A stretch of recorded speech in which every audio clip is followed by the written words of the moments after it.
Bom, eu queria falar um pouco a respeito de construção de equipes. Para isso, eu vou usar como base esse livro aqui, Equipes Brilhantes, do Daniel Coyle. Se você viu a minha chamada aí em algumas outras redes sociais em um vídeo curto, eu falei um pouquinho da introdução do livro, dos três pilares, né, as três habilidades tratadas nesse livro, que são construir segurança, compartilhar vulnerabilidades e estabelecer propósito. Eu queria entrar um pouco mais em detalhes em cada uma dessas habilidades e tirar algumas conclusões depois, mais ao fim do vídeo. Bom, começando então com construir segurança, que é a primeira habilidade dita pelo Daniel Coyle, de como construir uma equipe brilhante, uma equipe eficaz, uma equipe que funcione e que trabalhe bem junta. Ele traz alguns padrões de grupos que têm essa performance excepcional e ele chama esses grupos e esses padrões de pessoas com abertura e confiança. Inclusive, a empresa que eu trabalho, esse mote de abertura e confiança é bastante disseminado, difundido dentro da empresa, e eu vejo que realmente é uma coisa que faz a diferença quando você fala a respeito de pessoas, né? Mas aí ele vai falar que os grupos que constroem segurança, eles normalmente trabalham com uma proximidade física considerável, né? Quando a gente para pensar, hoje em dia nós trabalhamos muito remotamente, né, com as ferramentas digitais, seja um Teams, um Google Meet, um Skype, um Zoom, seja lá o que for, e essa proximidade física ela acaba se perdendo, né? Eu não quero aqui advogar em favor do trabalho 100% presencial, até porque eu também gosto de trabalhar remotamente em alguns casos, mas eu admito que quando você fala de times, de grupos, por exemplo, times de projetos, a proximidade física entre as pessoas faz com que você tenha uma relação muito mais aberta, de muito maior confiança com quem você está lidando. Você vai perceber os trejeitos da pessoa, você vai perceber os olhares, a forma como a pessoa fala, a forma como a equipe se comporta juntos. Então eu acredito que para algumas coisas, você estar próximo pessoalmente da sua equipe, do seu time, faz toda a diferença. Além disso, você tem trocas de conversas, né, na visão do autor, curtas e cheias de energia.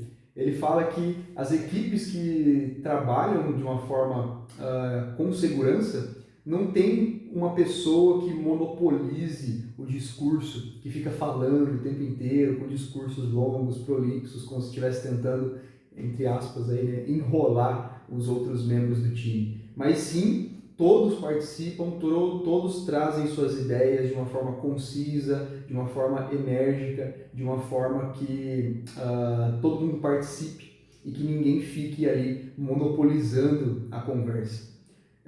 Além disso, ele fala também de pessoas com grande integração, ou seja, todo mundo conversa com todo mundo. É muito comum que existam guetos, né, facções, panelinhas dentro dos times e acaba que algumas pessoas têm mais contato com outras e isso é normal, isso é do ser humano, né? Algumas pessoas têm mais afinidade com outras do que com outras pessoas.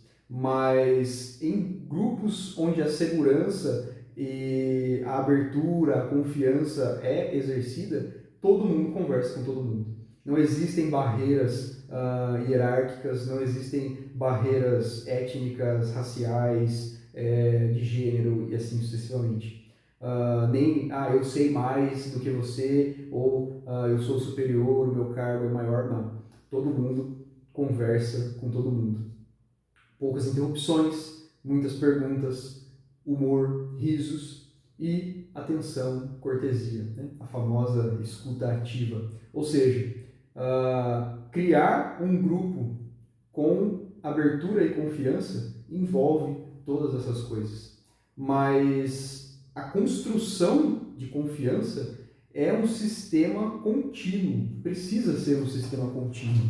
Você não consegue construir segurança, construir confiança com um ato ou dois, mas é necessário que você exponha milhares de vezes, constantemente, que aquele grupo onde as pessoas estão trabalhando é um grupo seguro. E a isso ele dá o nome de deixas de pertencimento, né?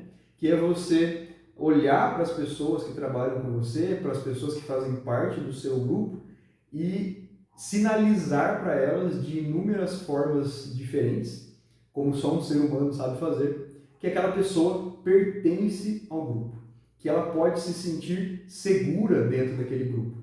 A confiança ela passa a existir quando as pessoas se sentem pertencentes aos grupos. As deixas de pertencimento elas são comportamentos que criam conexões seguras dentro desses grupos. Você tem aí a proximidade entre as pessoas, contato visual, energia, imitação, revezamento, atenção, linguagem corporal, tom de voz, coerência, interação. Existe uma coisa que o nosso cérebro é muito competente em fazer, que é identificar autenticidade. O seu cérebro, o meu cérebro, assim como ele vê pessoas o tempo todo e quando você vê um robô que é quase uma pessoa, aquilo te parece muito estranho, quando você conversa com alguém e aquela pessoa não está sendo autêntica, não está sendo genuína com você, o seu cérebro, ainda que inconscientemente, ele percebe.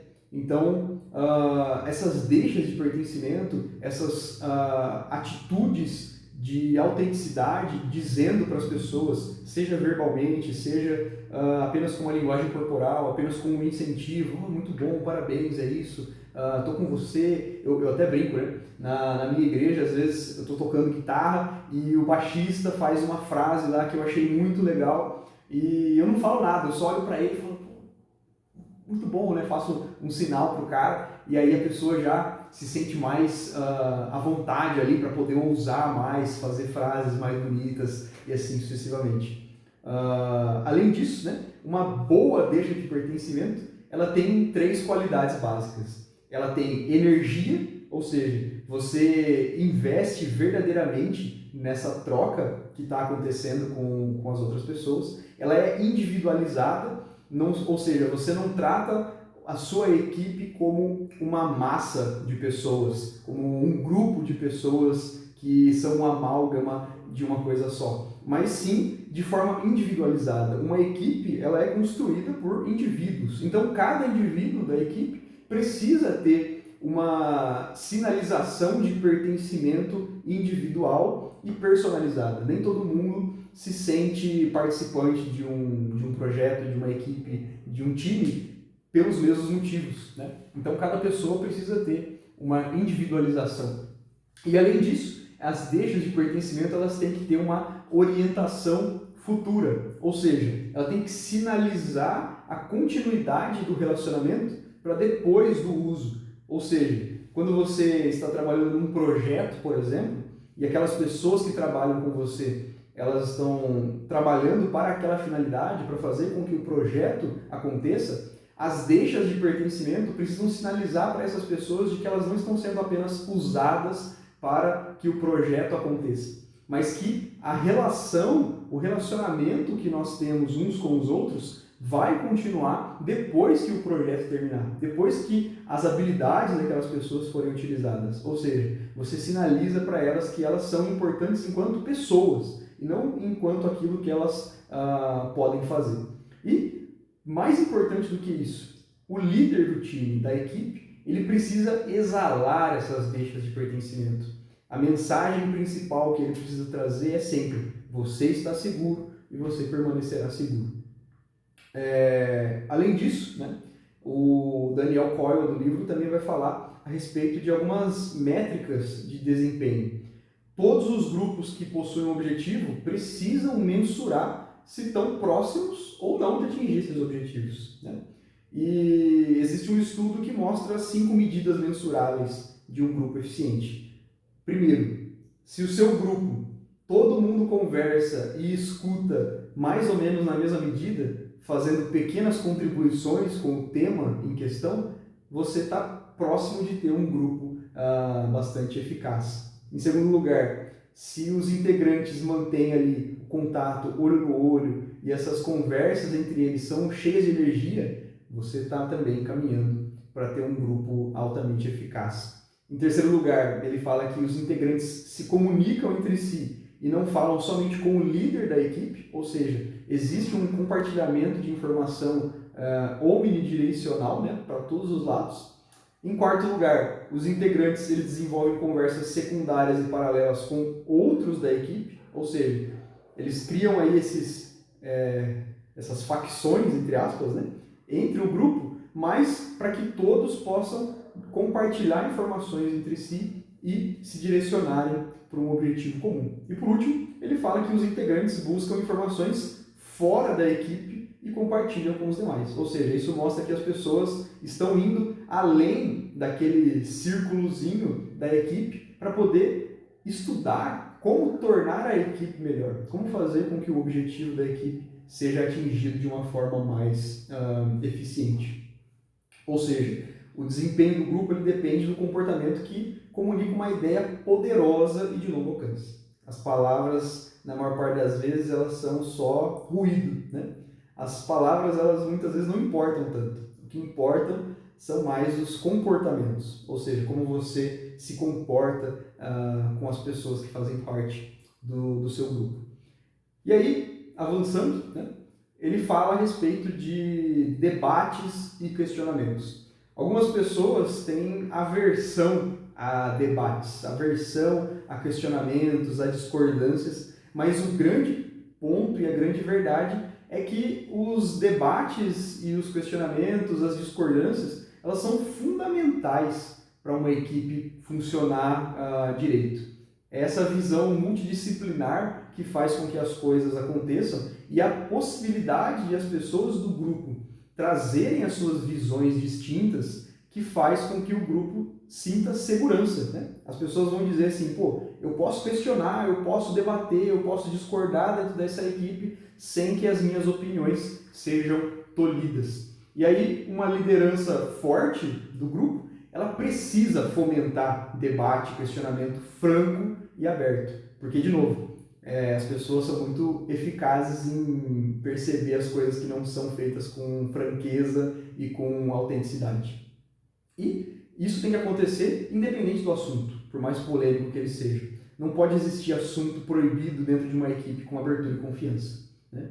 E aí tem duas técnicas interessantes, né? A primeira delas é o Brain Trust, que é uma técnica de debate e geração de ideias. Ele era muito utilizado dentro da Pixar, e ali as pessoas opinam e destroem ideias ruins antes que os estragos provenientes dessas ideias ruins sejam feitas. Ou seja, alguém lá na Pixar trazia uma ideia de um desenho novo, apresentava para todo mundo e as pessoas, com essa segurança de poder debater, questionar e discordar, elas diziam, cara, essa ideia aí sua não é boa, não vai para frente, vamos matar ela agora. E a maturidade das pessoas que participam desse processo precisa ser elevada, né? Para que elas entendam que elas não estão advogando em causa própria, mas sim em causa dos objetivos da equipe como um todo, no caso da Pixar, lançar bons filmes, né?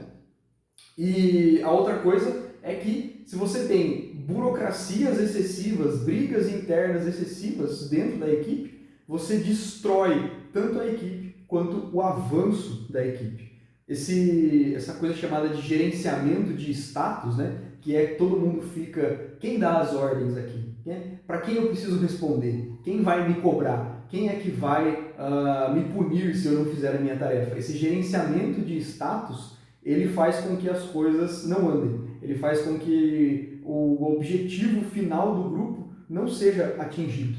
Porque as pessoas não vão se sentir pertencentes, elas vão delegar as suas decisões para aquele que se diz em comando, para aquele que tem a hierarquia mais alta, para aquele que toma as decisões, né? Então, uma equipe com construção de segurança, ela precisa abolir o gerenciamento de status. Todas as pessoas precisam trabalhar na mesma medida e todas elas precisam se sentir responsáveis, né? Existe até um ponto aqui no próprio livro que ele fala que as pessoas têm que estabelecer risco mútuo, ou seja, se um se arrisca, todos se arriscam. Se acontece algo de bom, todos se beneficiam com aquilo que é bom. Se acontece algo de ruim, todos colhem os malefícios daquilo que é ruim. Mas, beleza, a gente precisa construir pertencimento, mas como que o pertencimento é construído, né? Como que essa segurança é construída? Mas o pertencimento ele é construído basicamente com 3 passos, né? A gente está sempre aqui falando de 2 passos, 3 chaves, 3 métodos. É a forma como esses livros funcionam, né? E a gente pode, obviamente, questionar, mas para ele aqui, em 3 passos você constrói pertencimento. Você precisa exalar mensagens claras e constantes. Ou seja, você não pode ser ambíguo na hora que você está exalando para as pessoas as deixas de pertencimento. Você tem que dizer para ela, você faz parte desse grupo, você é essencial para esse grupo. Esse grupo que você faz parte, ele é especial porque nós temos padrões elevados. Ou seja, se nós temos padrões elevados e você está aqui, significa que você atende a esses padrões elevados. Acredito que você esteja à altura desses padrões, né? Então, são esses 3 pontos, né? Você precisa falar para a pessoa que ela faz parte do grupo, falar para a pessoa que o grupo é especial e falar para a pessoa que você acredita que ela faz parte desse grupo porque ela está à altura desse grupo, das expectativas desse grupo, né? E aí você constrói o pertencimento com essas deixas constantes. E aí, obviamente, né, isso vai gerar nos integrantes do grupo aquele sentimento de aqui é um lugar seguro onde eu posso me esforçar. O líder ele precisa deixar claro que o membro é importante, ele precisa dar feedback constante com instruções, críticas que expressam esses padrões mesmo elevados do grupo e, obviamente, dar uma perspectiva ampla de que a vida como um todo ela não se resume só às responsabilidades do grupo, mas que todos são indivíduos em primeiro lugar. É basicamente essa a ideia. Bom, essa é a primeira parte.